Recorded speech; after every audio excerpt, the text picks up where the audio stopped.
এই নতুন সরকার আসার পরে আবার শুরু হয়েছে চাঁদা। আমরা চাই না যে আমাদের বাংলাদেশে আর কোনো চাঁদাবাজ না থাকুক।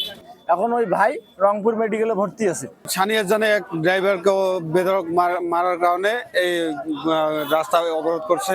আমরা সবাই চালক চাই যে রাস্তায় কোনো জনে চাঁদাবাজ না থাকে। এই রাস্তায় গাড়ি চালাতে গেলে আমাদের সবসময় জন্য চাঁদা দিতে হয়, তাই চাঁদা না দিলে আমাদেরকে এভাবে মারধর করতে হয়।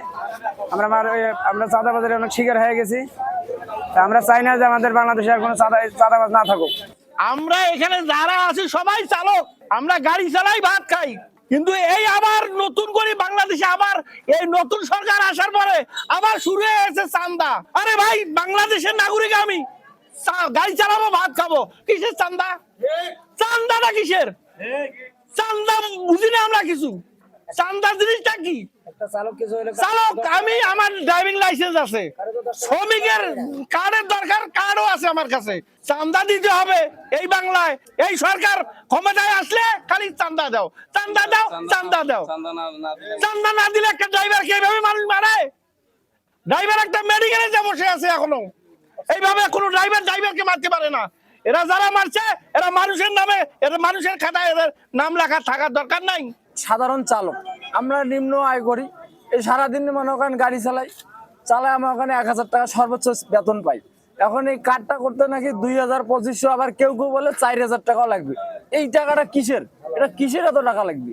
এটা সর্বোচ্চ 500 থেকে 600 টাকা নিবে, এটাই সর্বোচ্চ আর কি। কিন্তু আমরা চালক যখন রাস্তায় অ্যাক্সিডেন্ট হই বা কেউ পা ভাঙ্গি, কেউ প্রতিবন্ধী হয়ে পড়ে থাকে, তখন তো কেউ ওনাকে 10 টাকা দেয় না, কোনোভাবে সাহায্য করে না। আরেক ভাই, উনি আমাদের একজন সহকর্মী চালক, উনি ঢাকা থেকে আসতেছে, মানে ঢাকা থেকে আসার পথিতে এই সানিয়াজান বাজারে টেবিল বসিয়ে চাঁদা 300 টাকা নিছে, ওনার কাছে কার্ড না থাকার কারণে। আচ্ছা, নিছে।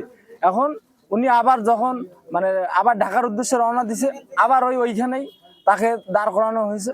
হওয়ার পরে তার কাছে আবার কার্ডের কথা বলা হয়েছে। তা উনি বলছে যে ভাই, আমার হেল্পার আমার কার্ডটা হারিয়ে ফেলেছে। তখন বলছে যে না, তোমার হেল্পার হারাই ফেলাইছে, ওইটা আমরা বুঝবো না, এখন আমাদের আবার তোমাকে চাঁদা দিতে হবে। উনি চাঁদা দিতে চায় নাই বিধায় ওনাকে বেধড়ক মারধর করা হয়েছে। এখন ওই ভাই রংপুর মেডিকেলে ভর্তি আছে।